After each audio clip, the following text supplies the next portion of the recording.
A minha alma sente, meu coração sente que Deus tem direções para nós essa noite. Abra sua Bíblia comigo no capítulo 3 do livro de Juízes, por favor. Obrigado, Lu. Juízes, capítulo de número 3.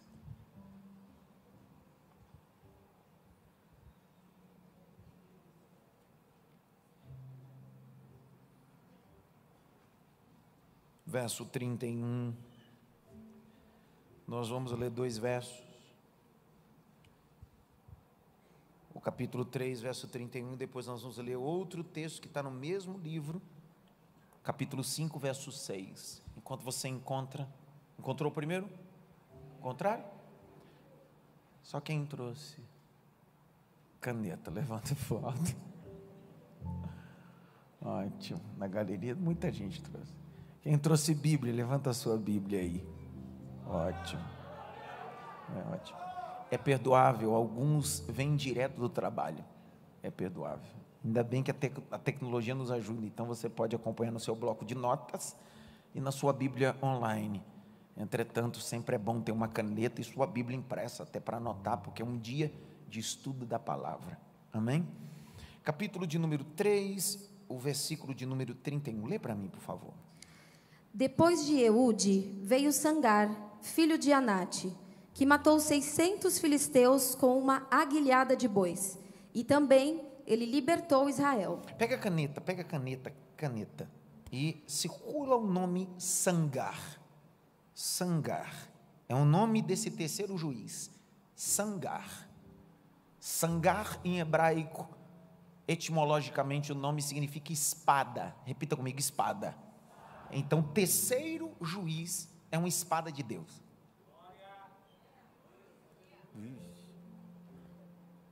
O terceiro juiz que Deus vai levantar para Israel é uma espada de Deus. Lembra a semana passada que o texto diz que Eude tinha uma espada de 2 fios, só que para Eude a espada estava na cintura. Lembram disso, sim ou não? Em que lado mesmo? Esquerdo? Direito. Esquerdo era ele era canhoto, mas a espada estava do lado direito. Só que esse terceiro, Deus está dizendo, enquanto o segundo tinha uma espada na cintura do lado direito, esse terceiro, ele é a própria espada. Significa que Deus vai te levantar como espada para cumprir um propósito. Pega na mão de alguém e diz assim: você é espada de Deus. Espada. Você sabe que espada, na época medieval, ela recebia marcas, porque tratava daquilo que era um indivíduo ou a sua linhagem. A espada não era só um acessório, era uma ferramenta de guerra, mas importante, passada às vezes de geração em geração, ok? Então grite bem alto, uma espada. Lê de novo, por favor, verso 31, vai. Depois de Eude, veio Sangar, filho de Anate, que matou 600 filisteus com uma aguilhada de bois. E também ele libertou Israel. Então, circula a expressão aguilhada de boi. Aguilhada de boi. Aguilhada de boi. Vocês sabem quem é uma aguilhada? Não. Quem aqui sabe? Levanta a mão. Só quem já foi do cangaço sabe do que eu estou falando. Quem mexe com a pecuária sabe do que eu estou falando. Uma aguilhada era uma ferramenta pontiaguda que servia tanto para indicar o boi para onde ele ia, pressionando ele com a ponta, ou também para amansar o boi selvagem. Aguilhão era para amansar um boi selvagem, ou indicar para ele, é por aqui, é por ali. Por quê? Porque senão ele faria o que ele queria. Então é uma espada com aguilhão na mão. Agora circule a palavra Anate, está lá, filho de Anate. Anate. Anate em hebraico significa resposta. Então circulei, resposta em hebraico. Então, a espada traz justiça, o aguilhão traz direção e amansa. porque a resposta de Deus será dada essa noite. Para melhorar, a Nath aqui não é uma pessoa, filho de Anat, porque a gente costumeiramente está sempre achando que está tratando sempre de uma pessoa. Aqui não trata de uma pessoa, aqui trata de uma região geográfica dada à tribo de Naftali, chamada de Beit Anat. Beit é casa, Anat é resposta. Então é a casa da resposta. Então na casa da resposta tem espada e tem aguilhão. Vou de novo. Na casa da resposta tem espada e tem aguilhão. Grite bem alto: Senhor Jesus, me ajuda, porque hoje o negócio vai ser feio.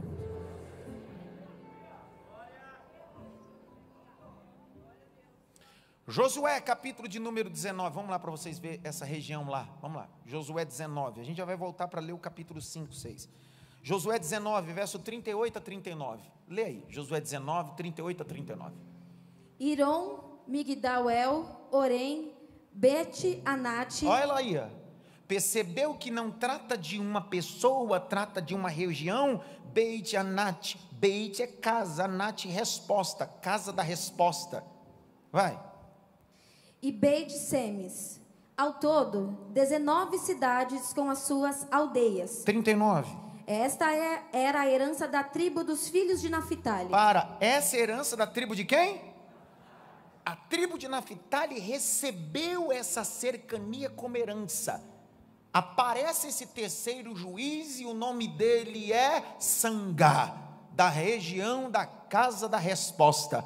Uma espada que é resposta para uma geração. Meu Deus do céu. Continua a leitura, vai. Segundo as suas famílias, estas cidades com as suas aldeias, a herança de Dan. Tá bom. Vamos voltar lá para o capítulo de número 5, verso 6. Eu volto e vou juntar tudo aqui para fazer sentido para você. Como faz sentido para mim, tem que fazer sentido para você também. Então, olha o capítulo 5, verso 6. Sangá aparece novamente. Lê. Nos dias de Sangar, filho de Anat, nos dias de Jael, cessaram as caravanas, e os viajantes tomavam desvios tortuosos. Os viajantes tomavam desvios tortuosos, caminhos tortuosos. Então pega a caneta, circula esse versículo, puxa uma seta assim, caminhos tortuosos. Sempre quando algumas pessoas estão tomando caminhos tortuosos, Deus sempre levanta alguém da casa da resposta com uma espada, com um aguilhão na mão, para colocar todo mundo de volta para o caminho. Vixe, deu ruim hoje, hein? Estava falando aqui, pastor Fausto, que domingo a gente marchou. Eu também marchei. Foi a primeira vez que eu vejo alguém fazer um apelo com corim de fogo. Eu vou colocar na rede social, esse miserável, ele tocando pandeiro. Isso é um corim, ele gosta de um corim mesmo. Pensa no corim que ele gosta. Foi a primeira vez que eu vejo 13 pessoas aceitando Jesus com corim de fogo. Eu vou começar a cantar uns corim de fogo aqui então. Divisa de fogo. Engraçado que eu estava assistindo e a câmera vai passando e uns irmãos, rapaz, que não, raridade dá um glória, rapaz, eu disse, menino, o corinho mexe com a pessoa mesmo, mas isso é para outro assunto. Vamos voltar ao capítulo de número 3, verso 31. Eu queria muito que você só andasse só obreiro agora, e eu queria que você me emprestasse seu coração. Depois da morte de Eude, porque morria um rei, o povo transgredia, e Deus suscitava um novo, morria um juiz, o povo transgredia, Deus levantava ou suscitava um novo juiz. A finalidade desse juiz, nós aprendemos no primeiro dia, lembram que eram 4 finalidades, vocês lembram disso, né? As finalidades estavam claras: ser um líder espiritual, ser alguém que o Eterno estivesse com ele, e ele cumpria literalmente esse requisito. dentre todos os juízes de Israel, eu penso que esse é o mais desafiador. Você sabia que eu ia dar esse juiz para outro momento? Só que em meio às minhas orações e devocionais, o Espírito Santo de Deus me fez debruçar sobre esse juiz e sobre tudo que nós estamos vivendo na pós-modernidade nos dias atuais. Entre guerras, entre Ucrânia e Rússia, Irã, Israel, deportações, crises mundiais, pestes e tantas coisas. E ainda não é o fim. Por que me omitir e não debruçar sobre esse homem? Até porque ele parece ser muito atual quando eu fizer essa proposta a você, segundo o texto. Recapitule comigo. Capítulo de número 3, verso de número 31. Depois dele foi Sangar. As coisas não terminam em Eude. Porque a gente tem uma mania de achar que as coisas terminam em nós. Depois dele quem? Eude. Deus levanta outro. Eu amo o reino de Deus, porque o reino de Deus trata de continuidade. Eu vi o meu Deus. As coisas não vão terminar em mim. Não terminaram no meu avô. Não vão terminar no seu filho. Eu acredito num princípio de continuidade.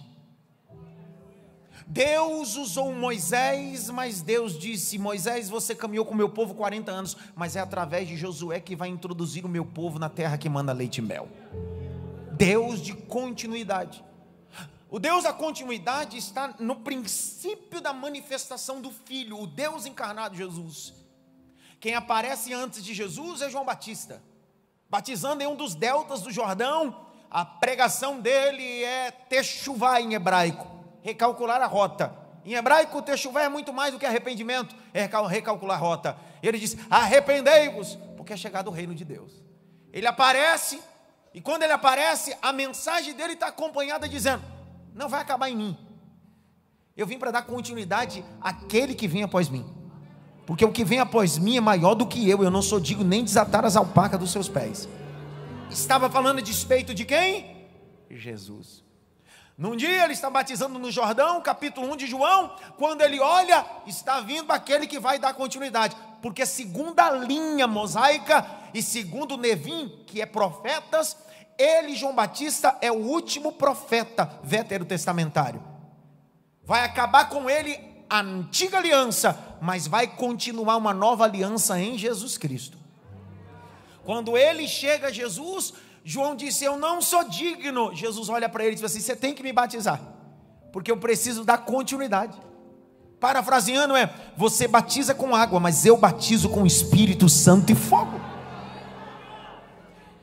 Jesus tem um ministério e poderia dizer bem assim: acabou em mim. Não, ele disse: se vocês crerem, farão obras maiores.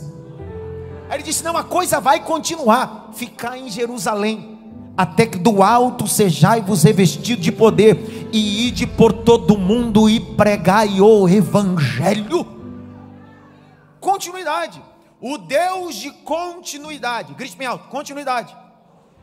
Deus é tão especialista, que Deus poderia resetar a humanidade, mas Deus olhou para um homem chamado Noé, íntegro, reto, justo, que andava com Deus, e Deus disse para ele: você vai dar continuidade, pega a sua esposa, seus filhos, Sem, Cã e Jafé, suas 3 esposas, constrói um projeto chamado Arca, porque eu vou acabar com quase tudo, menos com você e sua casa, porque você e sua casa vai dar continuidade a um projeto. Deus de continuidade. É isso que a primeira parte desse verso está dizendo. Não acabou em você, Eude, também não vai acabar em você, Sangar, também não vai acabar em você, Débora. Tem muita gente. A pergunta que não quer calar é: será que nós estamos de forma madura entendendo que nós somos responsáveis em deixar uma boa plataforma para a próxima geração? Será que isso já caiu na nossa cabeça de responsabilidade? Exemplo: quem já assistiu aqueles aquele esporte de corrida chamada corrida de revezamento. 2 pessoas. Perguntar de novo. Corrida de revezamento, que tem um bastão. Já viram, não? Alright. Vocês 2 da ponta aqui, sobe aqui. Vocês 2 de óculos. Olhou para trás, vocês 2. Vem logo. Vem logo. Sobe aqui, sobe aqui, sobe aqui. Vem.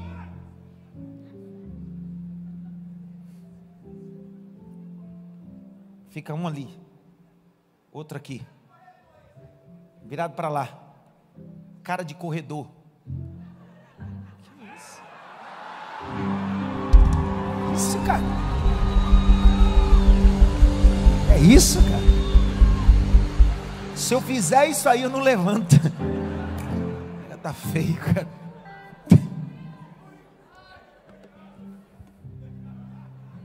Fala o teu nome. Henrique. Você cortou o cabelo, né? Vinícius. O Vinícius tinha o cabelo.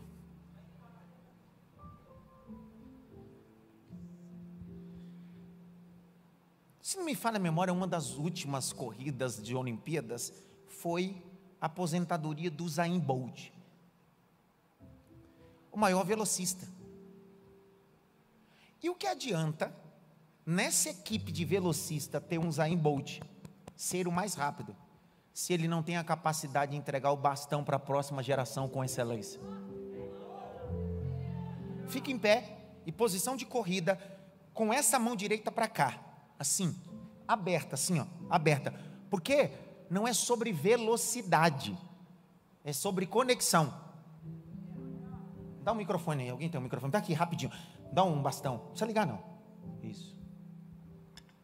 Vai, sim. Imagine que eu sair a largada e sair na frente.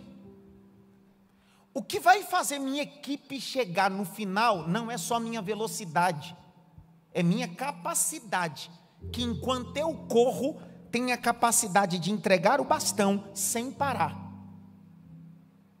Isso aqui é evangelho, porque evangelho não é tempo de sentar.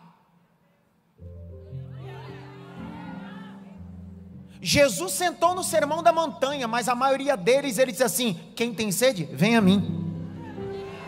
Ele passa na beira do mar da Galileia, olhou para Mateus e disse assim: levanta, não vou sentar com você não, Mateus, levanta e me segue. É Jesus dizendo bem assim: eu estou passando um bastão, mas não basta ter velocidade, eu preciso ter excelência para passar o bastão.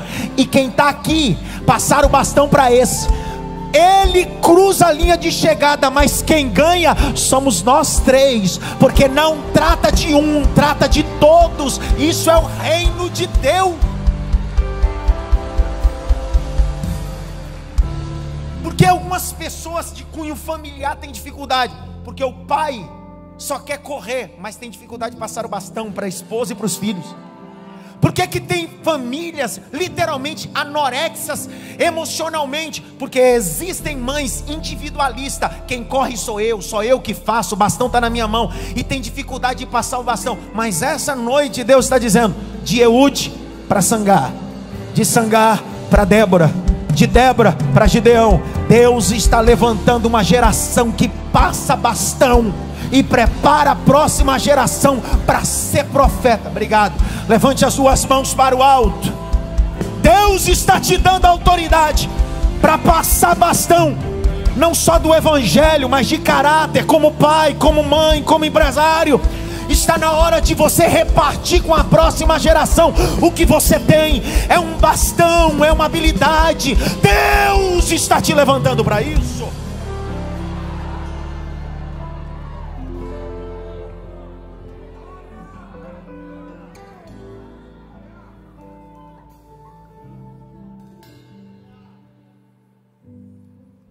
Vocês sabem que Sócrates não escreveu uma palavra, o grande filósofo.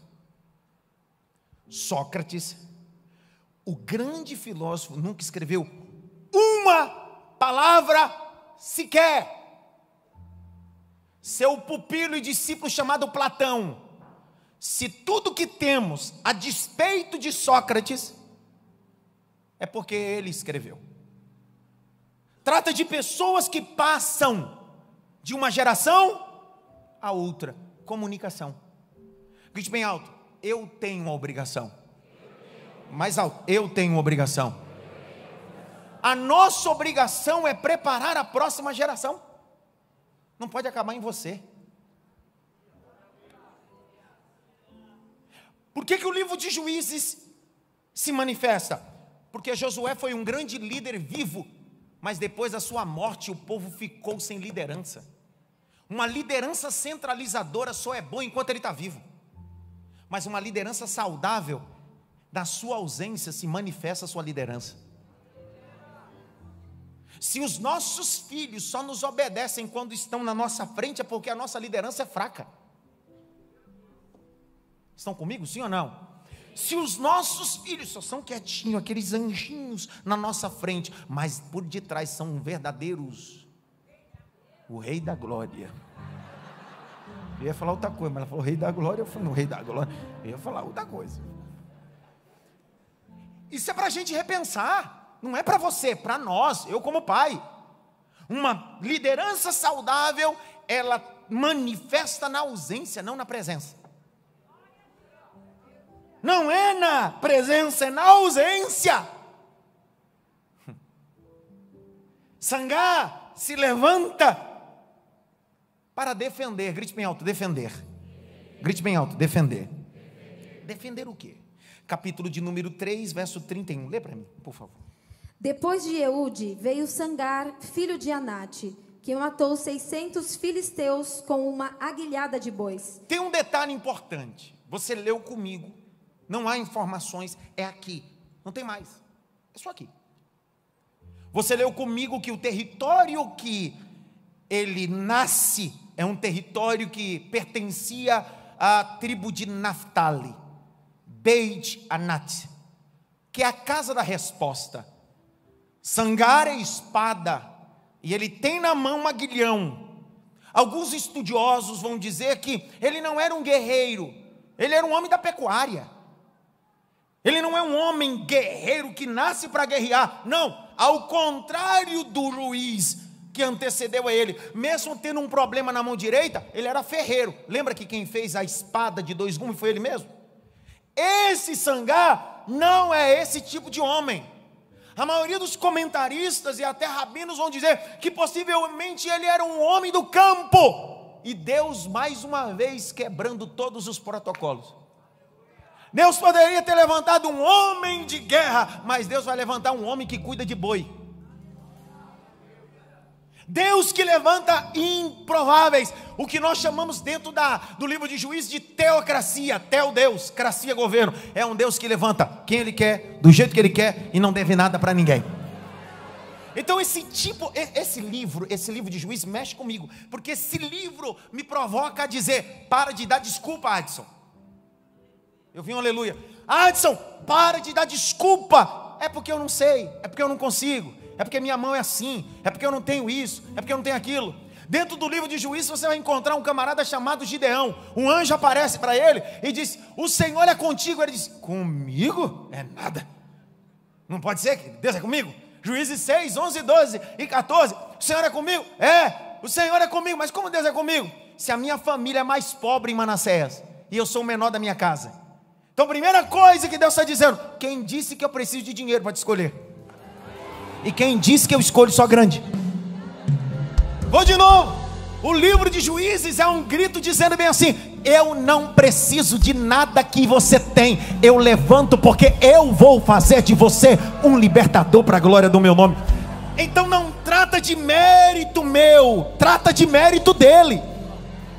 Vou de novo, Isaac. Não trata de habilidade. Eu não estou aqui dizendo que você não precisa se qualificar, não se preparar. Não é sobre isso. Mas esse livro é um convite dizendo: pare de dar desculpas.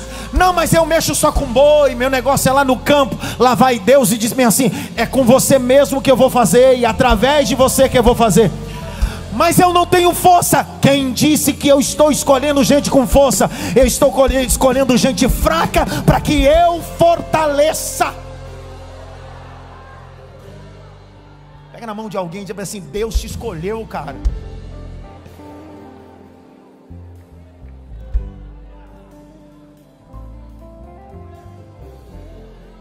Eu vi um aleluia. Então, é uma região, grite bem alto, região. Só que, por que Deus vai levantar esse camarada? E por que o nome dele está aparecendo? Anat, Obeit Anat, casa da resposta. Por que Deus vai escolher? Porque Deus está mandando mensagem. A escolha desse camarada é uma mensagem para o povo. Pega no mim, que mensagem? Juízes 1:33, abra, vamos logo.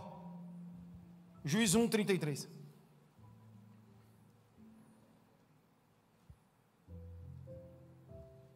Eu fui pregar numa cidade,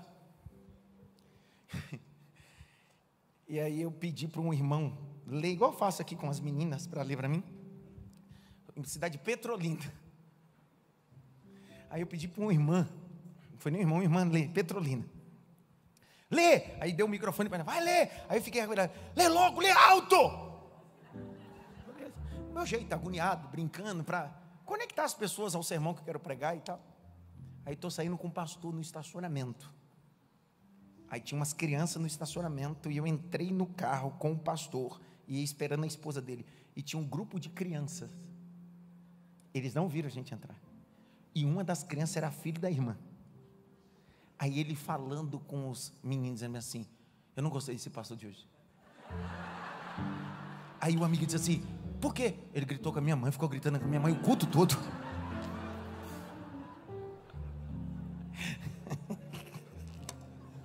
Fica gritando o nome da minha mãe o culto todo. Criança fala a verdade, né? Uma criança foi falar a verdade, chamou a outra de feia, ela achou que era racismo. A criança pode nem ser verdadeira mais. Feia pode ser preto, branco, pardo. Pode nem falar a verdade mais, agora que tudo é racismo. Juízes 1:33.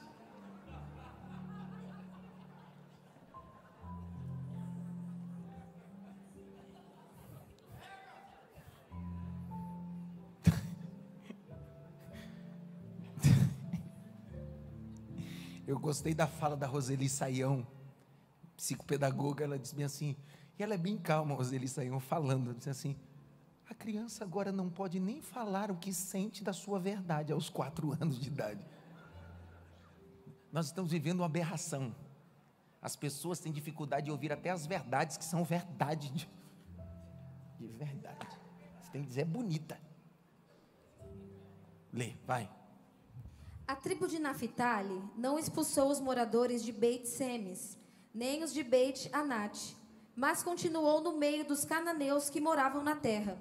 No entanto, os moradores de Beit-Semes e Beit-Anat ficaram sujeitos a trabalhos forçados. Então vamos lá. Espera aí. Por que então, o terceiro juiz, Deus vai chamar um homem chamado Sangar, que é da cidade, do território aonde os da tribo de Naphtali, ao invés de expulsar, fizeram com eles aliança?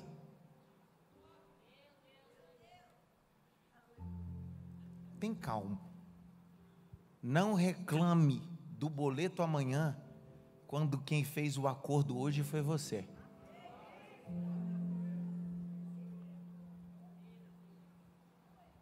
Doeu? E nós? Doeu. Por quê? Porque nós temos uma mania de tolerar o que não é para tolerar, aceitar o que não é para aceitar. Lê de novo, 1:33. Lê, vai, lê. A tribo de Naphtali não expulsou os moradores de Beit-Semes, nem os de Beit-Anat, mas continuou no meio dos cananeus que moravam na terra. No entanto, os moradores de Beit-Semes e Beit-Anat ficaram sujeitos a trabalhos forçados. Mesmo sujeitos a trabalho forçado, essa não era a ordem de Deus. Qual era a ordem de Deus?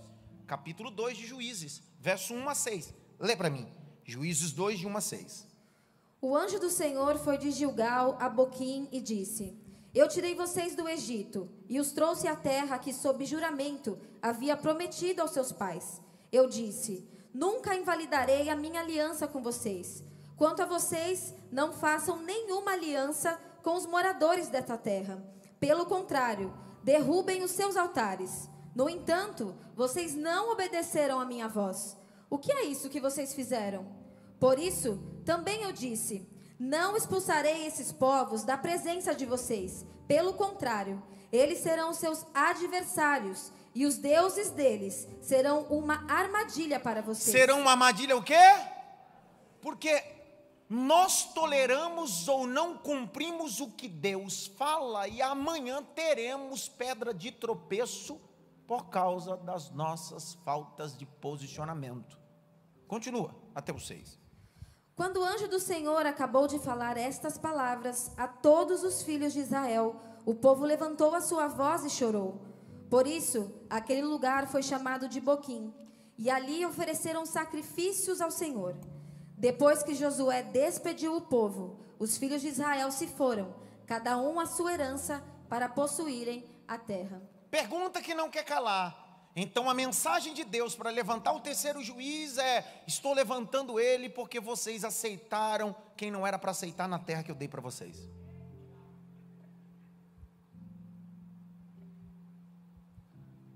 A gente vai permitindo o que não é para permitir, a gente vai aceitando o que não é para aceitar. E o problema é que as coisas vão se perdendo aquilo que Deus entregou só para nós. Sua família não é propriedade do Estado, é sua família. Seu casamento não é propriedade de um Estado, é seu casamento, é sua propriedade, sua missão. Literalmente nós vamos pegando aquilo que Deus nos entregou e entregando na mão de todo mundo. E amanhã Deus tem que levantar alguém com uma mensagem para aquele povo. Porque na verdade o que Deus está fazendo é sangar, é a resposta apologética no meio do caos. Sangar é o que é resposta apologética? É defesa da fé. Sangar vai se colocar como espada nesse ambiente. E eu sei que às vezes é mais fácil fugir dos conflitos do que ir para ele. E a gente vai evitando, porque é sempre mais fácil evitar as conversas difíceis, os problemas, as mesas, aquelas conversas. Quem aqui nunca, como filho, disse bem assim: era mais fácil meu pai e minha mãe me dar uma surra do que vir com aquele sermão, porque a gente não gosta de sermão, a gente não gosta de conversas difíceis. Só que Deus está levantando o Sangai e dizendo para ele assim: eu tenho uma conversa difícil. E essa conversa difícil é mais do que um libertador, é uma espada, é um homem que vai dar uma resposta à casa de Israel. Vou liberar uma palavra. E mais do que isso, ele tem um aguilhão na mão, e ele vai colocar todos os bois selvagens na direção certa. Eu libero uma palavra essa noite dizendo a você: Deus está te levantando como um juiz chamado Sangar. Na sua casa, em tudo aquilo que Deus colocar você vai dar direção a muitas pessoas. Como espada da verdade, como casa da resposta, e como aguilhão que amansa bois selvagens. Será que tem alguém que toma posse dessa palavra aqui ou não?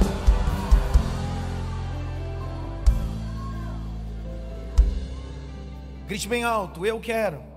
Mais alto: eu quero ser resposta para essa geração. Sangar, o que é que você tem na mão? Eu tenho um aguilhão. Serve para quê? Conduzir boi e amansar boi. É o que você tem? É o que eu tenho. É suficiente. Dá para trocar por espada? Não, você já é espada.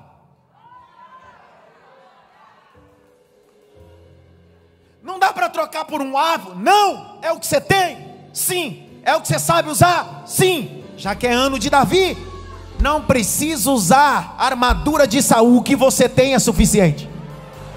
Eu vou de novo.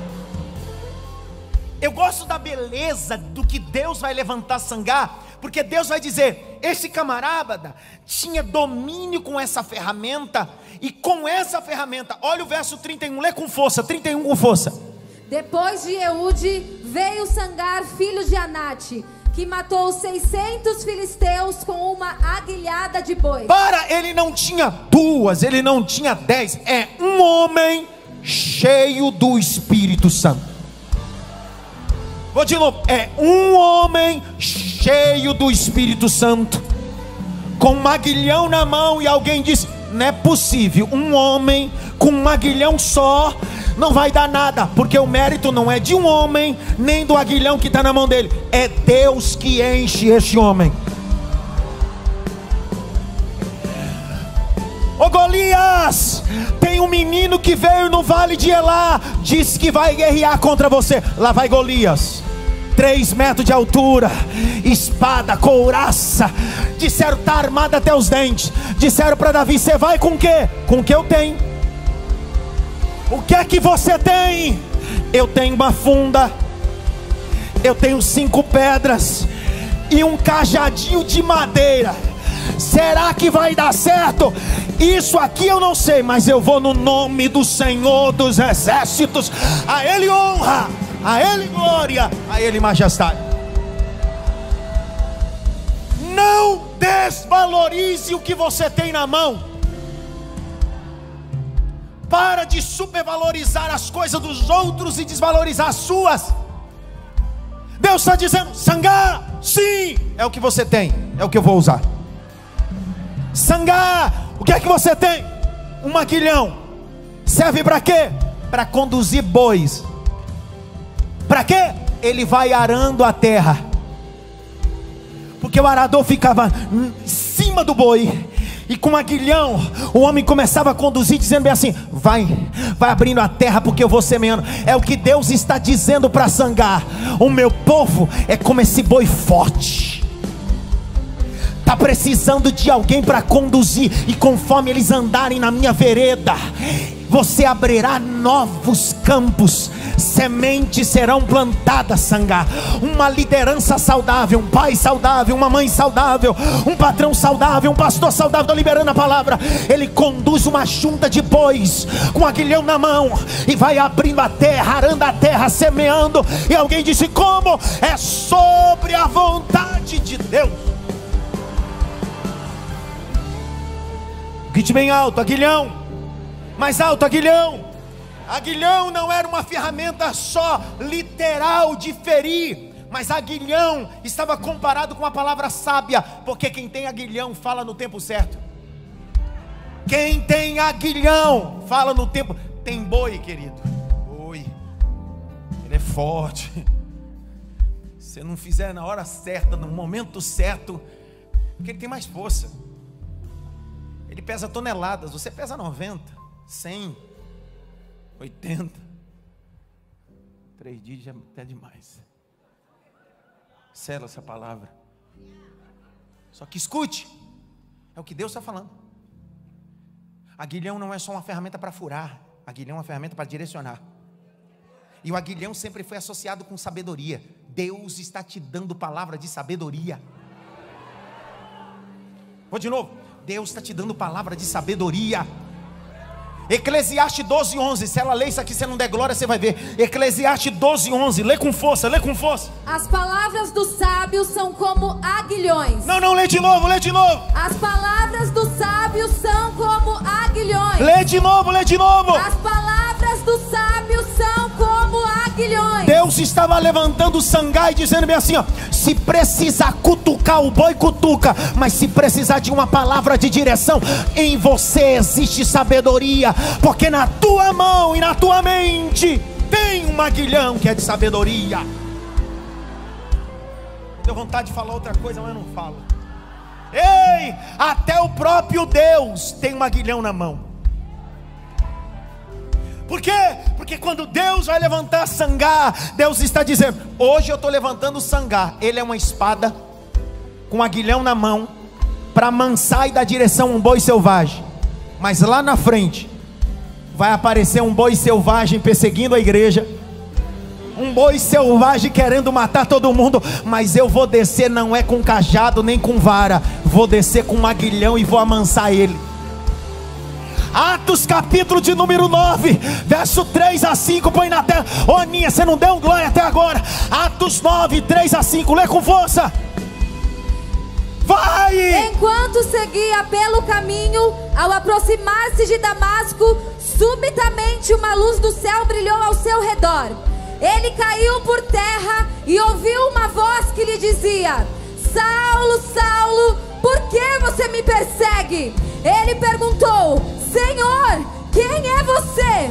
E a resposta foi: Eu sou Jesus, a quem você persegue. Põe a versão revista e corrigida ou revista atualizada. Põe aí, põe rapidinho, dá tempo. Rapidinho, revista atualizada ou revista e corrigida. Atos 9, verso 3 a 5, para ficar melhor. Seguindo ele estrada fora, ao aproximar-se de Damasco, subitamente uma luz do céu brilhou ao seu redor. E caindo por terra, ouviu uma voz que lhe dizia: Saulo, Saulo, por que me persegues? Ele perguntou: Quem és tu, Senhor? E a resposta foi: Eu sou Jesus, a quem tu persegues. Atos 26, verso 14 a 15. Atos 26, 14 a 15. Põe na tela. E caindo todos nós por terra, ouvi uma voz que me falava em língua hebraica: Saulo, Saulo, por que me persegues? Dura coisa é recalcitrares contra os aguilhões. É de novo. Dura coisa é recalcitrares contra os aguilhões. Verso 15. Então eu perguntei: Quem és tu, Senhor? Ao que o Senhor respondeu: Eu sou Jesus, a quem tu persegues. Saulo estava perseguindo a igreja. Jesus desceu do seu trono de glória e não desceu com um cajado na mão, não desceu com a vara na mão. Ele disse: Eu vou usar um aguilhão, porque eu vou amansar um boi selvagem chamado Saulo e vou colocar ele no caminho do propósito. Ele vai semear a minha palavra entre os gentios, em Derbe, Listra, em Filipe, em Tessalônica, em Troade. Ele vai ser um mártir em Roma, mas o meu nome será glorificado. Deus está levantando uma geração que tem aguilhão na mão.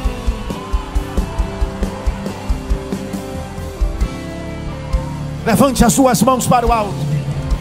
Você não veio assistir culto, isso aqui não é teatro, não é cinema não. Levante as suas mãos para o alto. Feche os dois olhos. Deus está dizendo: você é espada e tem um aguilhão na sua mão. A sua casa é casa de resposta. Vou de novo. Você é espada, tem um aguilhão na mão, e a sua casa é casa de resposta. Resposta para Vila Maria, resposta para São Paulo, resposta para o Rio, resposta para o Nordeste, resposta para o Brasil, resposta para a Inglaterra, resposta para o Japão. Você é resposta de Deus.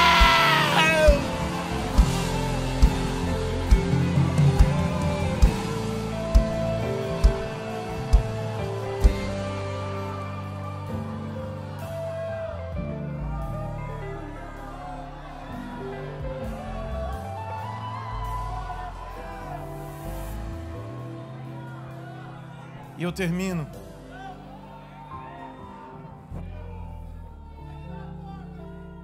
Você é da casa da resposta? Sim. Teu nome, espada. O que é que você tem na mão? Aquilo que amansa e dá direção a bois ferozes.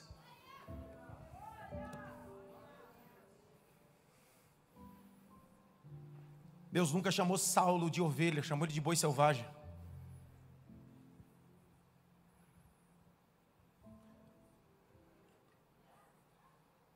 Boi era símbolo de força e poder.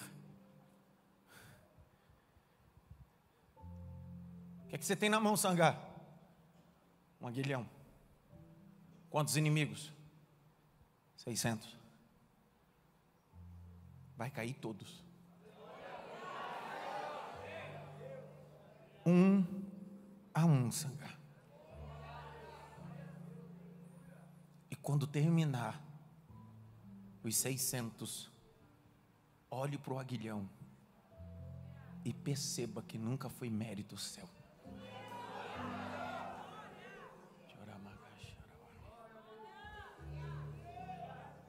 Não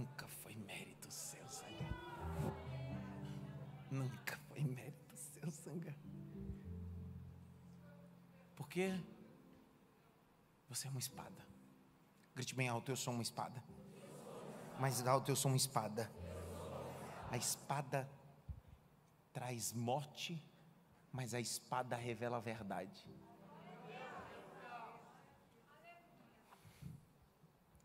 Sangar, você tem um aguilhão na mão, você é espada. Para alguns, a espada traz morte, mas para você trará a verdade. Quem aqui não se lembra do texto de Reis? Quando duas mulheres, uma trazendo um menino morto e a outra um menino vivo, trouxeram-lhe diante o rei Salomão, e uma disse: esta, durante a noite, deitou sobre o seu filho, o matou sufocado e trocou os filhos. Essa criança morta no meu colo não é meu, é dela. E o que está no colo dela é meu. A outra disse: mentira dela. Uma confusão instalada na frente do rei Salomão. Só que o rei Salomão, segundo o texto de Eclesiastes 12:11, ele tinha um aguilhão da sabedoria. E se ele tem um aguilhão da sabedoria, onde tem aguilhão tem espada. Era para você ter dado glória, mas não deu. Ele disse: eu tenho um aguilhão da sabedoria, então eu vou trazer a espada. Ele deu um grito: traz a espada! Alguém disse: para que, rei? Vou resolver esse problema. Corta esse menino no meio, dá uma banda para uma, dá uma banda para outra. Próximo. Porque a sabedoria parece ser loucura, mas resolve muito problema. Quando ele grita: espada! 1 Reis 3, verso 25 a seguir: espada! A mãe, que durante a noite seu filho tinha sido trocado e ela estava com uma criança morta no colo, ela abre a boca: eu gosto dela. Porque ela disse bem assim: não, deixa ele vivo. Eu prefiro enterrar o que não é meu e deixar o que é meu vivo, do que ver o que é meu junto com o dela morto. Porque tem gente que é tão egoísta que diz: nem é meu nem é seu. Ela disse: não, você pode criar, mas vai continuar sendo meu. Você pode amamentar, mas vai continuar sendo meu. Você pode chamar de filho, mas vai parecer comigo, tem meu DNA. Aí Salomão gritou e disse: pega o menino vivo, tira do colo dessa miserável e põe no colo dela, porque ela é a mãe, e mãe de verdade na vida. Irmão, onde tem aguilhão tem espada. Grite bem alto: espada e aguilhão. Escute o que eu vou lhe dizer com calma, que agora é aquele momento que vai caindo a mensagem. Todo pregador faz um momento da mensagem inicial caído e no final para aumentar. Eu sou totalmente o contrário. O início é assim e o final é...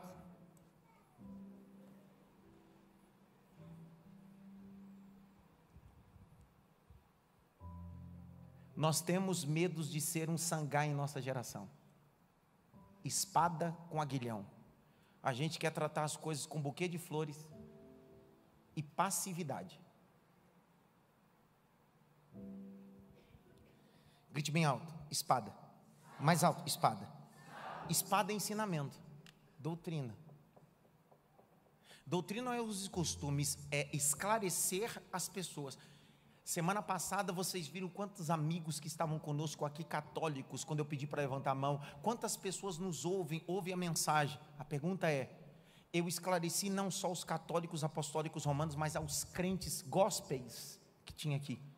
E descobrimos que a maioria de nós somos idólatras sem imagem nenhuma. Só que a espada traz discernimento. A espada é a palavra, é a doutrina, é um ensinamento. Por que você está aqui? Por que você sai da onde você sai para vir aqui nessa terça-feira? Você não vem para ouvir ninguém cantar, porque não tem ninguém famoso cantando aqui. Você não vem aqui para ouvir um pregador de fora, fulano de tal, não. É um pastor que prega há 18 anos na mesma igreja, no mesmo lugar. Você não vem por causa de pessoas, você vem porque o livro abriu para você. No púlpito onde não tem livro aberto, que é o texto, precisa de personalidades para trazer as pessoas para o culto. Ixi. Em igrejas onde o livro não é exposto, não lê o texto, não explica o texto, não aplica o texto, eu preciso trazer popstar ou alguém para lotar a igreja. Mas a igreja onde o livro é aberto, o texto é lido, é explicado, é aplicado, ninguém vem para o culto a não ser por causa da palavra de Deus que transforma. Diga glória a Deus por isso. Hebreus capítulo 3, verso de número 13. Hebreus 3:13, põe na tela por favor. Hebreus 3:13, vai. Pelo contrário, animem uns aos outros todos os dias, durante o tempo que se chama hoje, a fim de que nenhum de vocês seja endurecido pelo engano do pecado. O problema é que o engano do pecado... Não, glória. Glória. O engano do pecado tem a capacidade da pessoa ficar endurecida. E o problema é falar para a gente com o coração endurecido. Ele é amolecido para o pecado, mas endurecido para a verdade e para a santidade. O indivíduo endurecido para o pecado, ele faz o santo virar profano e o profano virar santo. O certo se tornar errado e o errado se tornar certo. Porque na cabeça dele, a moralidade, o conceito de moral é ele. Só que há uma espada, grite bem alto, espada. Hebreus 4, verso 12, põe na tela e lê com força. Porque a palavra de Deus é viva e eficaz, e mais cortante do que qualquer espada de 2 gumes, e penetra até o ponto de dividir alma e espírito, juntas e medulas, e é apta para julgar os pensamentos e propósitos do coração. Grite bem alto, espada. Escute. O nome Sangá significa o quê? O local onde ele era, chamava o quê? Casa de, vamos lá, qual é o nome dele? E a casa, o local onde ele era? O problema está aqui, a gente não está preparado para responder. E o evangelho é ter a capacidade de defender sua fé, irmão. Ter a capacidade de defender sua fé. Você sabe por que para alguns parece que a minha fala parece arrogante? Não é arrogância. É que eu não vou me calar quando eu preciso denunciar. E eu não falo como um legalista que exige dos outros o que não vive, como o fariseu que coava mosquito e engolia camelo. Não, não, a mensagem corta de lá para cá e de cá para lá. Não é denunciar o pecado do povo, é denunciar o nosso pecado. Porque todo grande profeta na Bíblia não denunciava o pecado do povo, se incluía dentro do ambiente. Por isso que o povo tinha que dar ouvido. Abre comigo o texto de Pedro, por favor. Abre aí, 1 Pedro 3,15. Casa de resposta, grite bem alto, casa de resposta. Olha lá, 1 Pedro 3,15, lê com força. Pelo contrário, santifiquem a Cristo como Senhor no seu coração, estando sempre preparados para responder a todo aquele que pedir razão da esperança que vocês têm. Não, olha, lê devagar para ver se a gente entendeu o que Pedro está dizendo, vai. Pelo contrário, santifique a Cristo como o Senhor no seu coração, estando sempre preparado para quê? Responder. Sangá, quem você é? Uma espada. E o local? Qual é o nome da sua casa? Casa de resposta. Olha lá, preparados para responder a todo aquele que pedir razão da esperança que você tem. Qual é a razão da sua esperança? Eu não sei.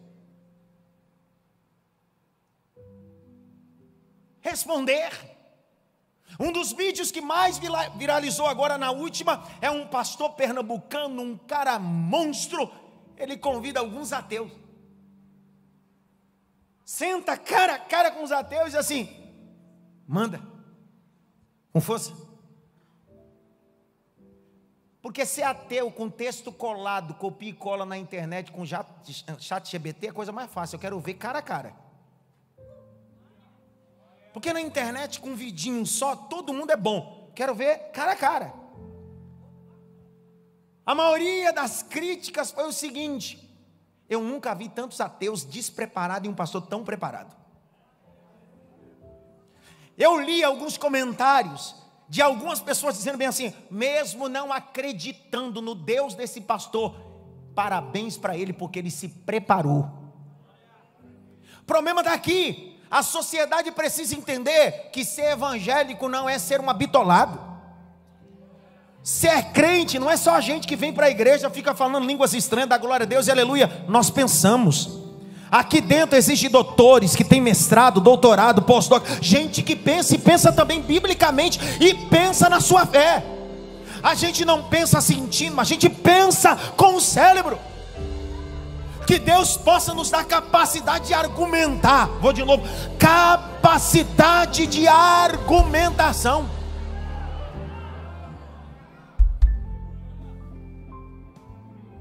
Grite bem alto. Resposta. Mais alto. Resposta. Pessoal, a gente precisa entender que está se manifestando entre nós algumas aberrações. Aí eu uso esses próximos 20 minutos para denunciar algumas coisas, já que é casa de resposta. Quem o senhor é? Eu queria ser Gideão, mas não sou Sangar. Minha casa é casa de resposta, como dizia um dos mais brilhantes apologistas, indiano, Zacarias, Ravi Zacarias, morreu ano passado. Dizia bem assim: a apologética é ter a capacidade de falar sobre a sua fé e fazer o outro pensar. Fé é um ambiente de fala. Só que eu preciso que você entenda que a igreja está sendo invadida por uma doutrina mentirosa. Algumas delas, teologia liberal. O que é teologia liberal? Um dos cernes da teologia liberal é: a Bíblia não é a palavra de Deus, a Bíblia contém a palavra de Deus. Não, nem tudo que está aqui é verdade. Existem coisas que são fábulas. Como é? É o quê? Não, peraí. Fábula? Não, vou te fazer ler um texto. Abre o texto de Pedro. Preciso ler isso aqui para você. Abre o texto de Pedro. Texto de Pedro. 2 Pedro capítulo 1, verso 20 e 21. Lê para mim com força. Primeiramente, porém, saibam que nenhuma profecia da Escritura provém de interpretação pessoal. Não, lê de novo. Vamos lá. Primeiramente, porém, saibam que nenhuma profecia da Escritura provém de interpretação pessoal. Então, vamos lá, de novo, vai. Primeiramente, porém, saibam que nenhuma profecia da Escritura provém de interpretação pessoal. 21, então, o que é? Se não é interpretação pessoal, é o quê? Vai. Porque nunca, jamais, qualquer profecia foi dada por vontade humana. Entretanto, homens falaram da parte de Deus, movidos pelo Espírito Santo. Não. Dentro da nossa regra de fé, isso aqui não contém. Isso é a palavra de Deus. E por que a palavra de Deus? 2 Timóteo 3, 16 a 17. Põe na tela. 2 Timóteo 3, 16 a 17. Põe. Toda a Escritura... Não. É só uns versículos. Não, é só os textos para os coaches usar. É só os textos de Provérbios e Eclesiastes. As outras coisas não é. Não, lê de novo. Lê. Toda a Escritura é inspirada por Deus e útil para o ensino, para a repreensão, para a correção, para a educação na justiça, a fim de que o servo de Deus seja perfeito e perfeitamente habilitado para toda boa obra. João 17, verso 17, põe na tela. João 17, 17. Lê. Santifica-os na verdade, a tua palavra é a verdade. João 15, verso de número 3, põe na tela. Vocês já estão limpos por causa da palavra que lhes tenho falado. Salmo 119, verso 105, põe na tela. Lâmpada para os meus pés é a tua palavra, é luz para os meus caminhos. Josué capítulo 1, verso 1 a seguir, lê com força. Depois que Moisés, servo do Senhor, morreu, o Senhor falou a Josué, filho de Nun, auxiliar de Moisés, dizendo: o quê? Moisés, meu servo, está morto.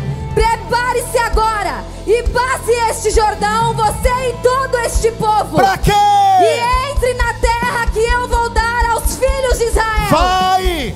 Todo lugar em que puserem a planta do pé, eu darei a vocês como prometi a Moisés. E aí? O território de vocês irá desde o deserto e o Líbano até o grande rio, o rio Eufrates, estendendo-se através de toda a terra dos heteus e até o mar grande, na direção do poente do sol. 5. Ninguém poderá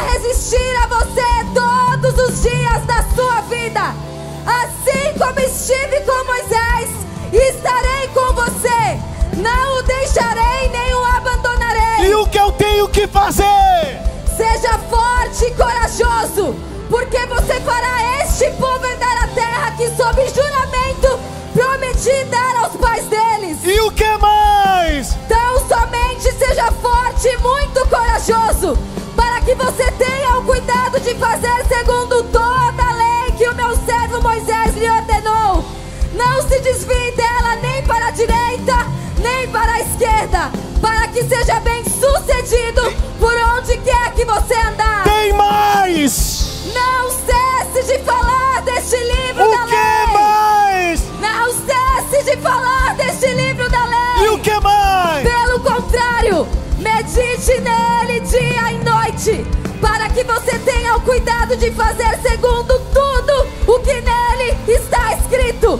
Então você prosperará e será bem sucedido. A minha prosperidade não está no cursinho do Paulo Vieira, nem do cursinho do Pablo Massal. A minha prosperidade não está numa imersão de um final de semana. A minha prosperidade está em obedecer a palavra de Deus. Que me dá ousadia pra seguir. Sai da tua boca, traz sentido. Se fez leve é Jesus, a tua palavra. Olha pra cá. Eu, teólogo, Paulo Vieira, coach. Eu, teólogo, Marçal, coach. Eles falam sobre riqueza. Eu falo sobre prosperidade.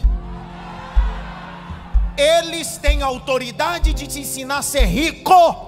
Eu te ensino a autoridade de ser próspero. São duas coisas completamente diferentes. Riqueza é dinheiro no bolso. Prosperidade em hebraico é felicidade. Tá cheio de gente com dinheiro no bolso, mas não é próspero, porque prosperidade não é ter, é ser. Então eles, dentro da autoridade deles, com as nomenclaturas deles, eles têm autoridade de falar sobre riqueza. Faço curso para ficar rico, mas neste púlpito eu não te ensino sobre riqueza, eu te ensino sobre prosperidade. É diferente, rapaz.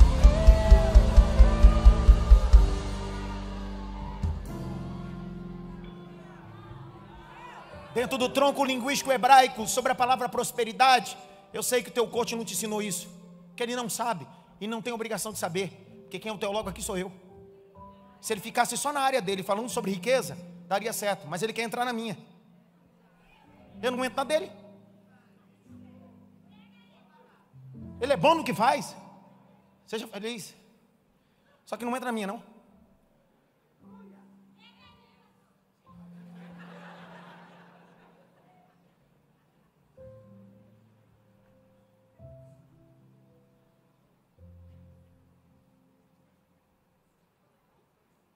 Já vai? Um abraço.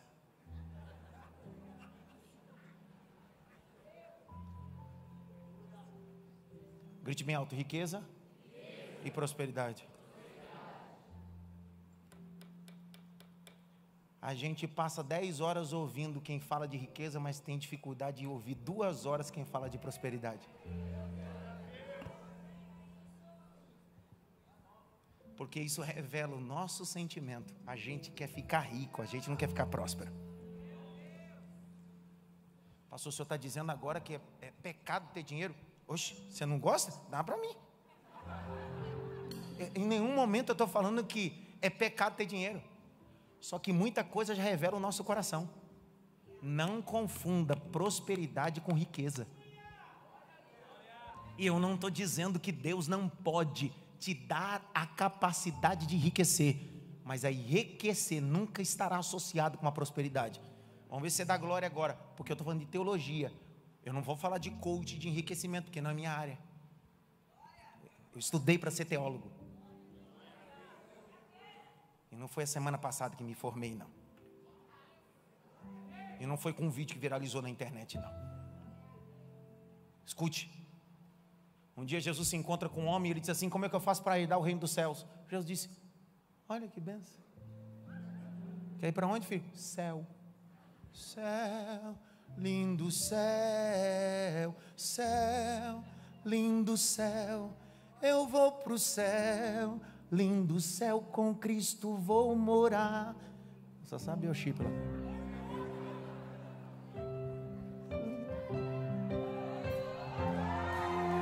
É isso aí.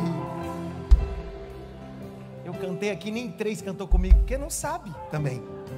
Eu cantei na esperança, ver se alguém cantava comigo. Céu. Ele disse, eu quero ir para o céu. Jesus disse, ai que coisa linda. Quer ir para o céu, Daniel? Quer ir para o céu? Quer. Simples. Falta só uma coisa. O que é? Falta uma coisa? É. Pega o que você tem. Vende e dá aos pobres. E me segue. Será que Jesus tinha problema com dinheiro? Tinha problema onde estava o teu coração. Não é eu que digo, é a Bíblia. A Bíblia diz, e Jesus disse em amor. A Bíblia diz, e falando Jesus em amor. Porque Jesus teve amor para falar com ele. Só que o amor te confronta e me confronta. Quando ele ouviu isso, a Bíblia diz, e ele ficou triste. Então se alguém fica triste com a mensagem de Cristo, você acha que vai ficar triste com a minha mensagem? O problema nunca foi o pregador, é quem ouve a mensagem. Não vai falar nada, mas vamos lá. Aí a Bíblia diz que ele, aí a Bíblia que vai dizer em Marcos, e ele foi embora porque ele tinha muitos bens. Pergunta que não quer calar, ele era próspero ou era rico? Você acabou de responder. Isso é teologia.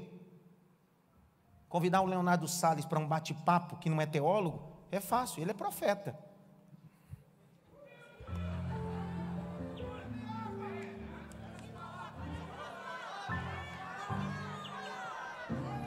Chama um teólogo. Sabe por quê? Porque está cheio de pessoa rica, mas gente que não é próspera. Como é o nome da casa de Sangá mesmo? Casa de resposta. Grite bem alto, haverá resposta hoje. Pastor, o senhor está querendo dizer que não pode fazer... Eu disse isso? Eu desqualifiquei profissionalmente? Não. Eu estou dizendo que cada um na sua. Só que a gente está tirando os profetas e os pregadores do púlpito e colocando um microfone na mão de coach. É engraçado. Não, deixa. Posso falar mesmo? Não? Não vai se escandalizar? Vai ou não? É engraçado a gente não acha... a igreja chama político e dá um microfone na mão do político. Qual a diferença do político com um coach? Nós somos tão hipócritas que a gente não dá um microfone para o político, mas chama o coach para ensinar a gente sobre enriquecimento. A igreja nunca foi um lugar para ensinar sobre riqueza, mas um lugar para ensinar sobre prosperidade.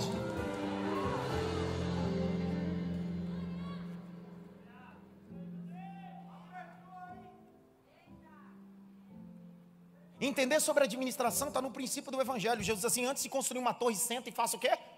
Uma conta. Isso é DRE, demonstrativo de rendimento. Jesus está ensinando sobre administrar. Prosperidade é ter a capacidade de administrar. Jesus estava ensinando sobre prosperidade. Jesus disse assim, se você tiver uma túnica, faça o quê? Dê a outra. Outro dia um babaca. Ah não, desculpa. O camarada vendendo um pacote de trade, não sei, de curso, e ele precisa postar o carro dele, um carro importado, com um sapato importado, e ele precisa atrair as pessoas. Por quê? Porque as pessoas precisam fazer o curso dele. Então ele está vendendo riqueza, não prosperidade, e um bando de bobo cai nisso. Esse é o papel dele, não é meu papel. Meu papel não é vender riqueza, é vender prosperidade. Vender porque tudo que eu tenho eu valorizo, e não é sobre dinheiro, é sobre depositar conhecimento. Você sabe o que é prosperidade? É alguém como o apóstolo Paulo, no caminho do seu martírio, antes da sua cabeça ser decepada, ele olha e diz assim, combati o bom combate, acabei a carreira, mas guardei a minha fé. O rico só tem esposa enquanto tem dinheiro no bolso. O próspero, até na crise a esposa dele passa com ele. O rico só tem amigo enquanto banca para os amigos. No dia que ele quebrar, os amigos somem. Mas o próspero, com dinheiro, sem dinheiro, os amigos estão com ele. Você quer ser rico ou quer ser próspero?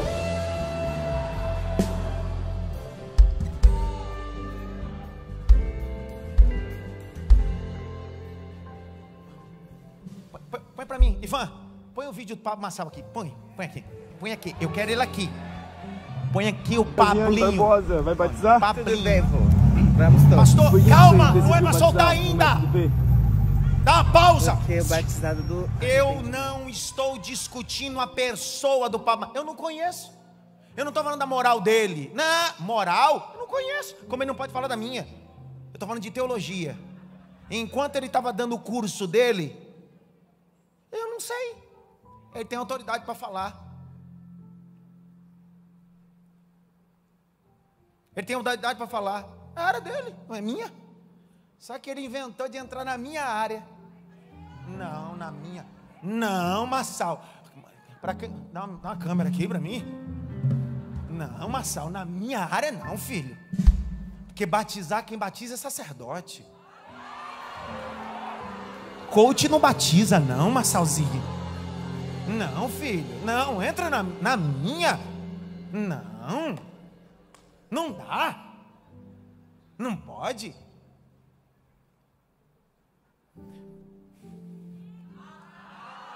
Nós temos uma carência sobre ídolos porque a gente vai trocando. Era o Lula, deixou de ser o Lula e virou o Pita, do Pita é o Maluf, aí do Maluf, aí vira Enéas, né, Erundina, não sei quem, aí depois virou Bolsonaro, agora Bolsonaro não presta, aí agora é o Marçal, aí depois o Marçal. A gente vive atrás de ídolos. Tem gente aqui que tudo que eu estou falando e ensinando, porque eu sou sangar, espada, e vim de uma casa de resposta, eu estou ensinando aqui, e vai sair daqui chateado comigo. Faz assim, ó, no dia que você for casar, liga para o Marçal. No dia que você brigar, liga para o Marçal. No dia que você ficar doente, liga para o Marçal. Paulo Vieira, ele vai lá. Sabe por quê? Porque eles vão te ensinar sobre riqueza. Quem vai te pastorear no dia da tua crise não é coach, é pastor. É pastor. No dia que você morrer, quem vai pregar no seu culto fúnebre será o pastor, não será o coach, não. Será eu vou lá levar você todo podre. É eu que vou levar você. Quero ver se o Marçal vai aparecer lá.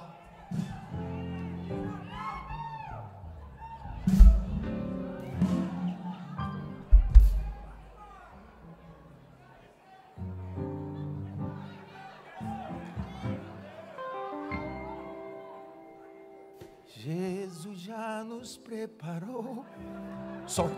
Solta logo, Ivan. Aumenta aí. Vamos todos. Por que você decidiu batizar no método IP? Porque o batizado do arrependimento. Para! Método IP? Não! Dá uma pausa! Cara, eu fiz igual o João Kleber. Para.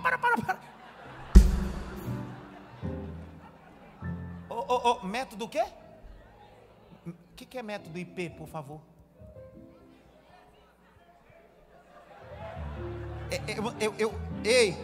Eu já li essa Bíblia aqui quase 20 vezes. Eu nunca vi esse método IP aqui nessa Bíblia. Eu já vi batismo sim. Agora método IP na Bíblia, não combina batismo com método IP. Método IP é uma linguagem PNL para metodologias motivacionais dentro do coach, e isso é válido. Só não mistura com o sacramento da igreja, porque o sacramento da igreja é batismo, e não se mistura métodos PNLs e coach com sacramento. O batismo não é feito por método. Jesus deixou 4 verbos: ir,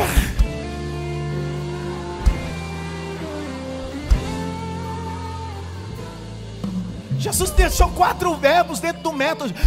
Mateus 28: ir, fazer, ensinar e batizar. Ir, fazer, ensinar, batizar. Vou de novo: ir, fazer, ensinar, batizar. Vou de novo: ir, fazer, ensinar, batizar. Vou falar de novo: ir, fazer, ensinar, batizar. Ô Pablo Marçal, você não sabe o que é isso, porque você mexe com dinheiro. Eu mexo com teologia. Quem entende de batismo é sacerdote. Jesus diz: ide, ensinai, batizai em meu nome, em nome do Pai, do Filho e do Espírito Santo. Não é método IP, é método da Bíblia.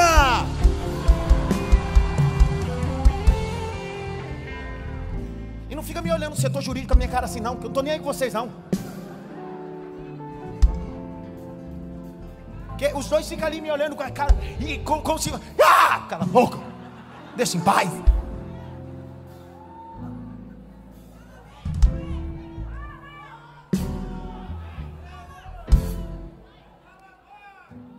Não, mas você sabe que tudo isso aqui está acontecendo? Você sabe? Essa moça estava na Devec no Rio de Janeiro pregando na igreja de um amigo meu. Recreio. A igreja onde eu prego. A mensagem foi pregada. Ela aceitou Jesus. Ela aceitou o quê? Graciane Barbosa. Depois de um culto de uma mensagem, ela aceitou o que ela precisava depois de aceitar Jesus? Não. Discipulado é ensinar para batizar, não é batizar para ensinar. São 4 verbos. É teologia, não é coach. Ela foi iluminada pela palavra, foi convencida pelo Espírito, agora precisa ser ensinada para ser o quê? Lembra lá do eunuco de Candace, Atos capítulo 8? Ele vinha do templo com o rolo do profeta Isaías. Antes de ser batizado, mesmo com o livro na mão, lendo a Bíblia, ele foi o quê? Discipulado. Não existe batismo sem discipulado.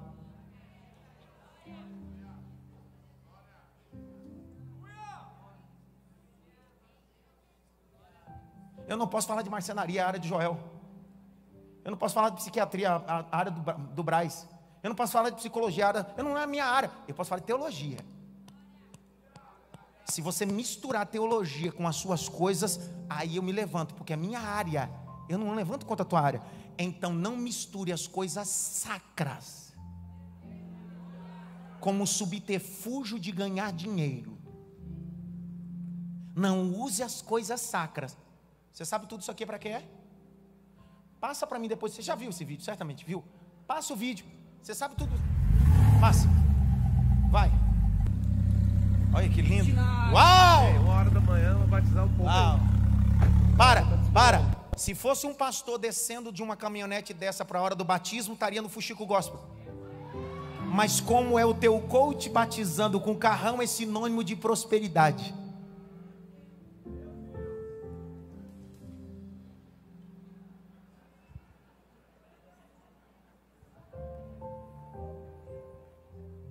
Se ele tivesse indo dando curso de prosperidade, ele podia chegar de helicóptero, de Ferrari. O problema está aqui. A gente está fazendo uma salada. Continua. Uau. Uau. Olha que benção. Que benção. Pastor Massal.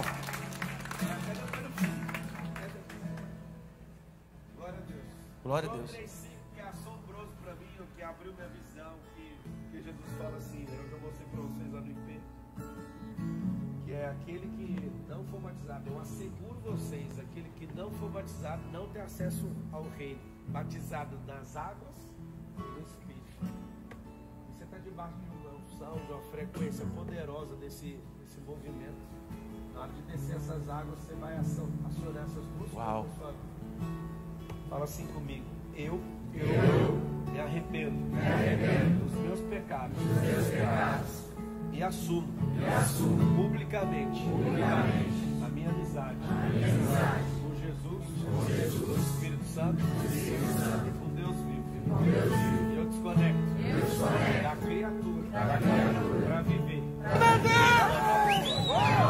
em nova vida. Eu sou filho amado, desejado por Deus.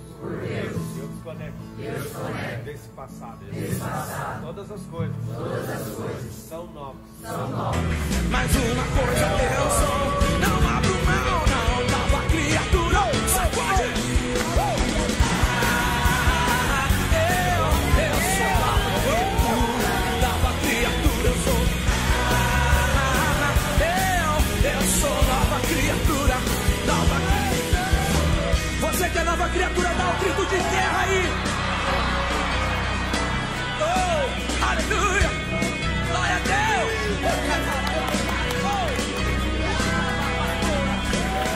A minha vida é tua vida. Para. É aqui. Olha o que está por detrás de toda essa ação de marketing. Pelotão 365.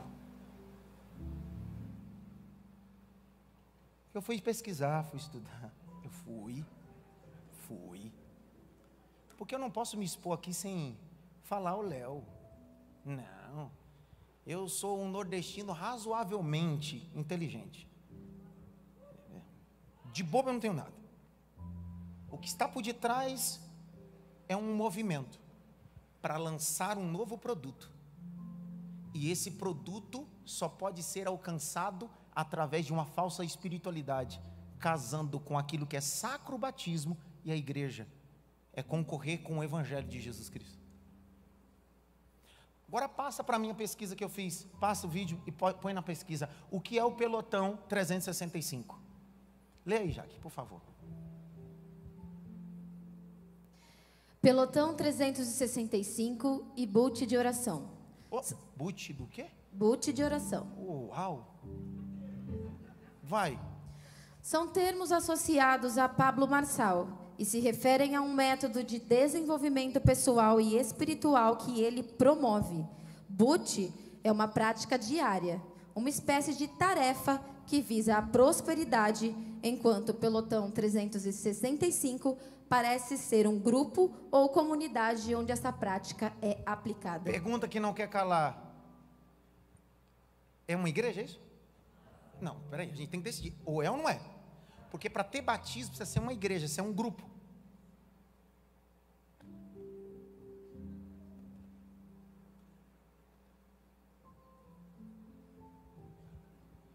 Meus irmãos, não caiamos no laço. Continua.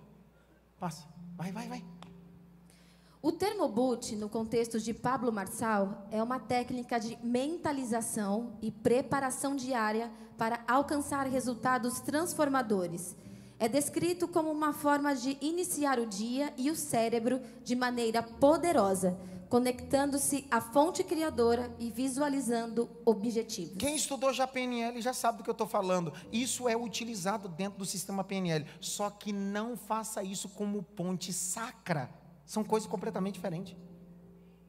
Continua. Esse termo parece ser uma referência ao livro de Marçal, 365 dias de fé, boot diário, onde ele compartilha suas técnicas e ensinamentos. Pelotão 365 pode ser um grupo ou comunidade onde as pessoas se reúnem para praticar o boot. Sabe o que nós estamos acontecendo? Estamos tirando as pessoas da igreja, da comunidade, e estamos fazendo uma organização paralela, chamada de para-eclesiástico. Chamada de quê? Pessoal, nenhum chazinho de conferência de mulher, nenhum evento de mulher para-eclesiástico terá o valor de uma igreja.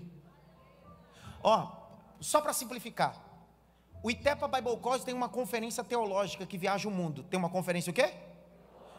Essa conferência às vezes dura 4 horas, 5 horas, às vezes 3 dias.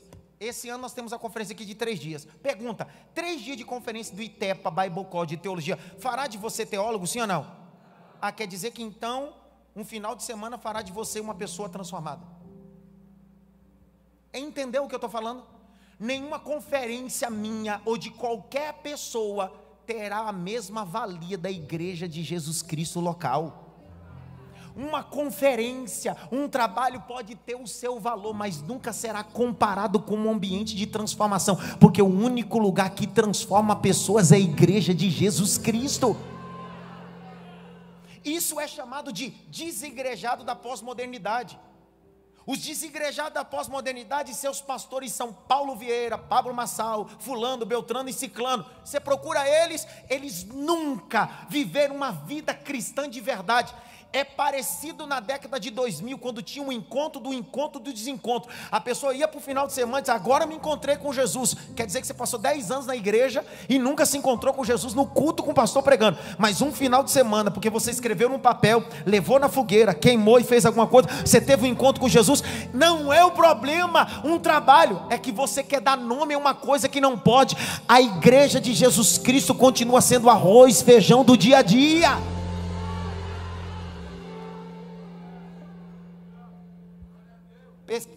Põe da UOL para mim. Olha o que a UOL colocou. Põe na UOL. Olha lá, UOL. Lê para mim, só a parte de cima. O que é boot? espécie de oração que Pablo Marçal ensina e virou livro. Essa é a matéria total do que aconteceu do batismo de um monte de playboy. Isso aqui já falei, já foi. As pessoas não estão ali para ter um encontro com Jesus, as pessoas estão ali para ter network e estão sendo ludibriadas. Por quê? Por uma falsa teologia. Grite bem alto, falsa teologia. Já que você não vai vir mais, não tem problema, mas você vai me escutar tudo. Vai. Hoje eu vou perder seguidor, vou perder uns frequentadores, mas que hoje eu deito tranquilo como um sangá, uma espada, e aqui é casa de resposta, você vai ouvir. Porque você precisa entender que a sua fé é diferente de positivismo. Não deixe ninguém manipular sua fé. Sua fé não está no Adson, não está no Pablo Marçal, nem no Paulo Vieira. Sua fé está em Jesus Cristo. Grite bem alto, Jesus! Mais alto, Jesus! Olha o texto de 2 Timóteo, capítulo de número 4, verso 1 a 5.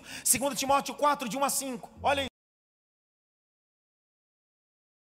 Cristo Jesus, que há de julgar vivos e mortos pela sua manifestação e pelo seu reino, peço a vocês com insistência, que pregue a palavra, insista, quer seja oportuno, quer não, corrija, repreenda, exorte com toda a paciência e doutrina, pois virá o tempo em que não suportarão a sã doutrina. Pelo contrário, o quê? Se rodearão de mestres segundo as suas próprias cobiças, como que sentindo coceira nos ouvidos. Eles se recusarão a dar ouvidos à verdade, entregando-se às fábulas. Mas você seja sóbrio em todas as coisas, suporte as aflições, faça o trabalho de um evangelista. O meu papel essa noite é tirar os comichões dos seus ouvidos.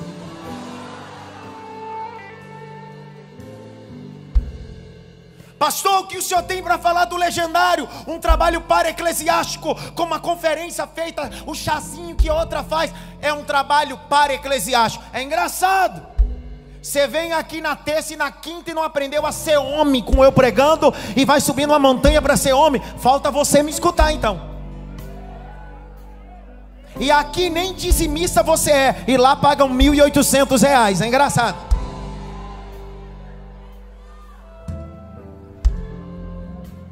A gente gosta de clubismo, a gente não gosta de igreja.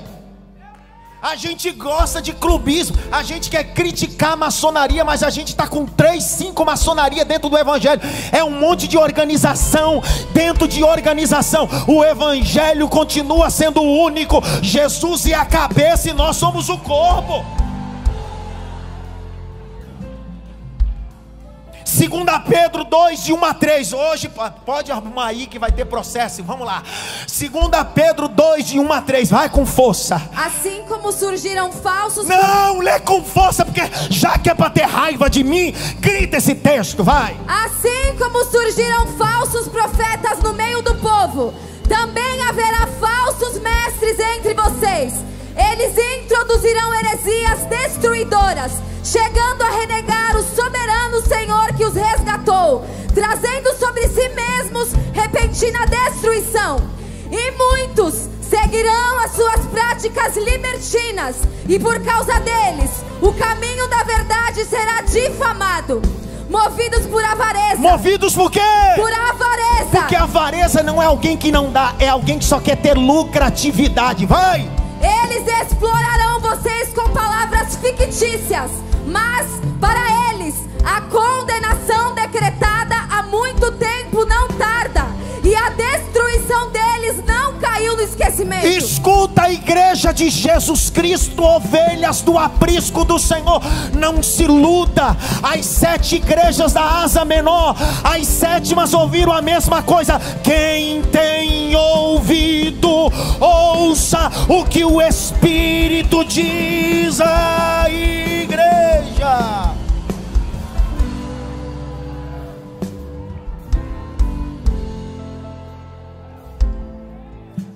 Sabe o que estão pregando hoje? O evangelho inclusivo. Acabou, já meu horário já foi. Se fosse o Marçal falando, ia até as 2. Se for o Paulo Vieira, ia até as 2 da manhã. Porque Paulo Vieira e Massal, no curso dele, até 2 da manhã, e no outro dia acorda 6 da manhã. Mas como é o pastor da igreja pregando, e eu não posso escutar verdades, porque a Bíblia tem o que os homens odeiam: a verdade.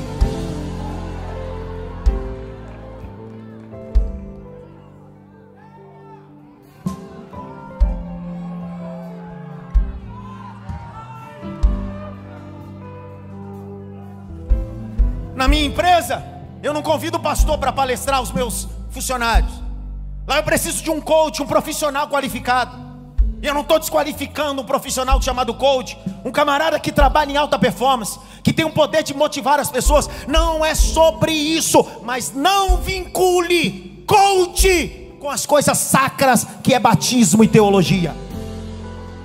Eu pago para um profissional coach palestrar para os meus funcionários, porque eu preciso que eles andem em alta performance como profissionais. Mas a igreja não precisa ouvir PNL, a igreja precisa ouvir sobre o Evangelho de Jesus Cristo. É necessário nascer de novo. Eu tenho coaches aqui na igreja, gente formada, qualificada, que se você precisar para sua empresa, eu indico, só não indico o púlpito para eles, porque eles são coaches lá. Aqui precisa entender de teologia, não é de neurociência não, teologia, não é de PNL, é teologia.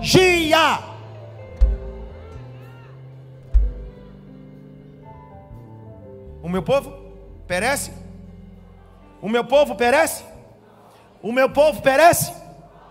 Terminei lendo a terceira epístola de João, capítulo 1, verso 9 a 11. Eu tinha tantas outras coisas para falar, mas não posso. Quem sabe se eu convidar você para pagar uns 5 mil reais no final de semana, você me escuta até as 3 da manhã. 5 mil é pouco, né? Tem um conta aí que é 20, 30. Ninguém fala nada comigo. Vem cá, vem cá. A senhora se reconciliou semana passada, não foi? Foi. Faz tempo.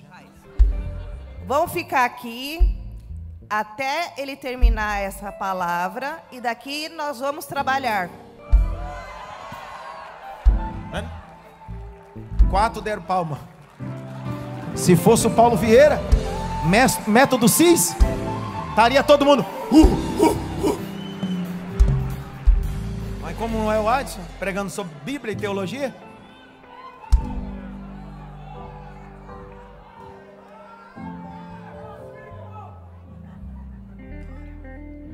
lê, minha filha, lê. Escrevi algumas palavras à igreja. Para! Não é o grupinho do Paulo Vieira, nem o grupinho do Paulo Massal, nem o grupinho do Legendário. É a igreja.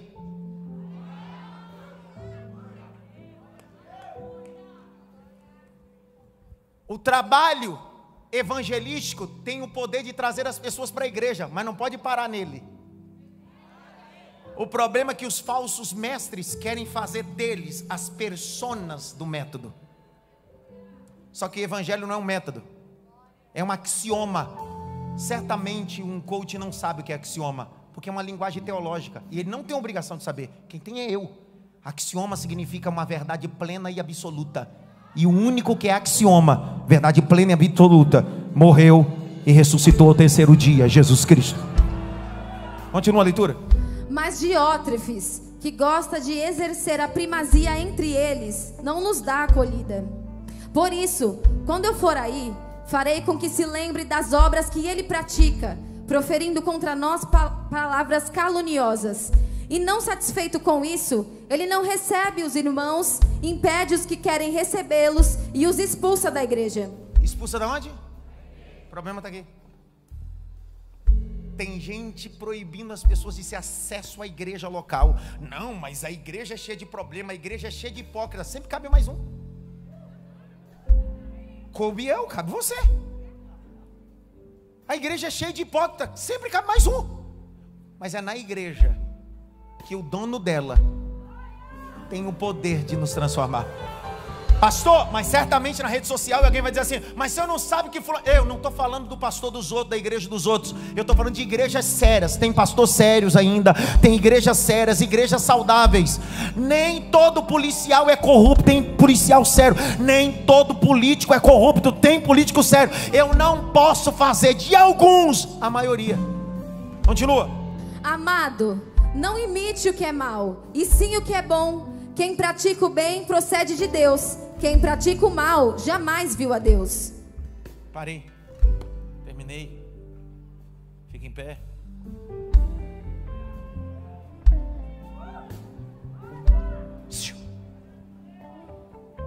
Se você quiser aprender sobre teologia, Deus, me chama.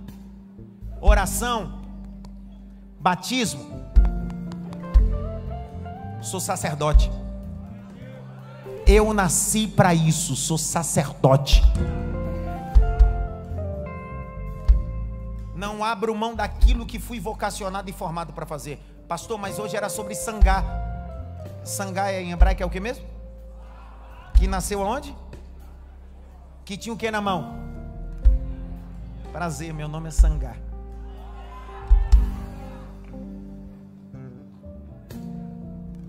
Valeu a pena estar aqui.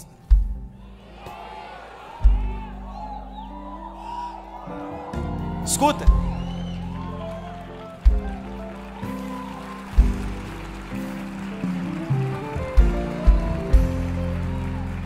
Uma das mais importantes blogueiras, influencers que tem hoje. Eu já contei esse testemunho aqui uma vez, vou contar de novo para fechar, para você entender. Quem me repreendeu não foi outra pessoa, foi o próprio Deus. Porque eu sou repreendido todos os dias.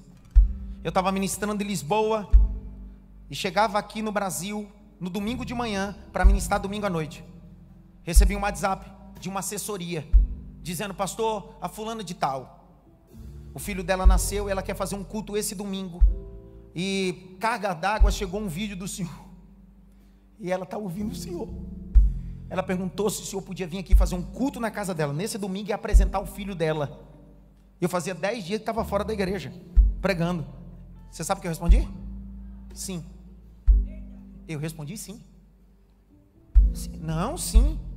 Eu chego domingo de manhã, peço para os pastores auxiliares de segurar o culto, eu vou lá, faço o culto na casa dela, na mansão dela, nada contra, pode ser na casa, barraco, vou lá, aproveito, prego o evangelho, vai ter muita, não tem problema com isso. Quem me conhece, quem me acompanha na rede social sabe, eu prego em qualquer lugar para qualquer pessoa, eu não tenho isso. Mas eu ia. Quando eu desliguei e dei o sim, Deus invadiu o banheiro aonde eu estava. Pastor, cabe ele lá? Claro que não, foi só o eco da voz dele, quase me colou na parede. E disse: posso te fazer uma pergunta? Eu disse: sim, senhor. Quer dizer que você está 10 dias fora da igreja que eu te dei como pastor, e você vai chegar e vai na casa de uma madame e não vai cuidar das minhas ovelhas? Quem falou isso não foi outra pessoa, foi o próprio Deus. Deus disse para mim assim: se ela quiser, pegue ela, o marido e o filho, e vá na igreja, e você apresenta o filho dela na igreja. Porque lugar de apresentar filho nunca foi em casa, sempre foi no templo. Aí Deus disse assim: você lembra que Maria e José não receberam a visita do sacerdote, tiveram que ir para o templo? Por que agora você quer entregar um evangelho gourmet? Não foi ninguém que falou comigo, foi Deus que falou comigo. Sabe onde eu estava domingo? Aqui, com a boca calada, quietinho. Sabe por quê? Porque quando eu disse: não, venha para o culto, eu deixaria uma vaga para vocês aqui, venha, eu apresento a criança. Não, pastor, ela disse que não vai, porque se o senhor quiser, vem aqui na casa dela, porque ela é uma pessoa pública. Oh, meu irmão, o problema é nós. A gente está tornando a igreja um ambiente de estrelismo, e a igreja precisa ser um ambiente de transformação. Conhecereis a verdade, vos libertará. Pastor, eu queria tanto ouvir sobre dinheiro. Não, eu te ensinei sobre prosperidade. E não te ensinei a partir de um conceito coach. Eu te ensinei a partir do texto teológico, que é a minha área. Curva a cabeça. Tem alguém essa noite que quer se reconciliar ou aceitar Jesus? Levante sua mão onde você está e eu vou ser rápido.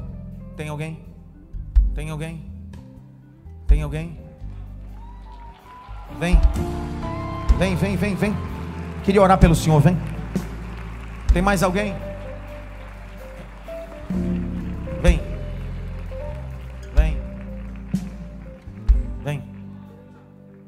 Pastor, mas o senhor já passou 16 minutos, hoje vai acabar muito tarde. Me desculpe. Hoje eu estourei 15, 20 minutos, hoje foi... Me desculpe. Eu sei que você não pagou, mas eu estou dando de graça. Tudo que eu estudei a minha vida toda, estou dando de graça. Eu dou toda terça-feira aqui, 2 horas da minha vida e não te cobro nada. Desculpa, eu estou dando de graça. Qual o nome do senhor? Quanto tempo afastado? 3 anos. Hoje o diabo perdeu.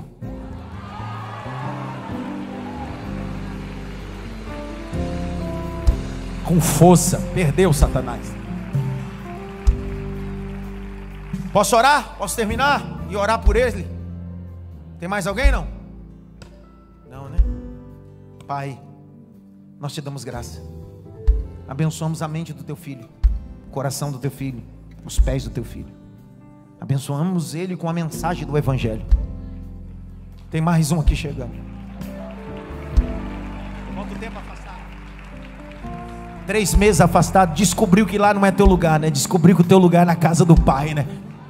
Abençoamos a vida dos teus filhos, abençoamos aqueles que estão online, abençoamos pelo sangue de Jesus Cristo.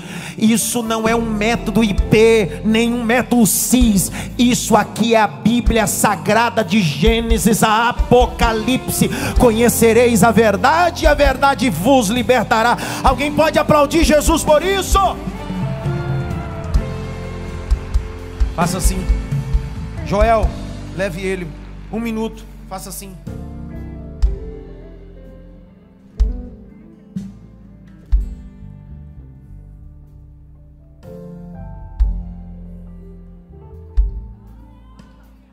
Que a graça do nosso Senhor e Salvador. Daqui a pouco o coach vai querer até dar bênção apostólica. Isso é coisa de sacerdote, irmão. Isso não é... Porque hoje estão trocando o sacerdote por mestre de cerimônia. Sacerdote que abençoa casamento, não é mestre de cerimônia.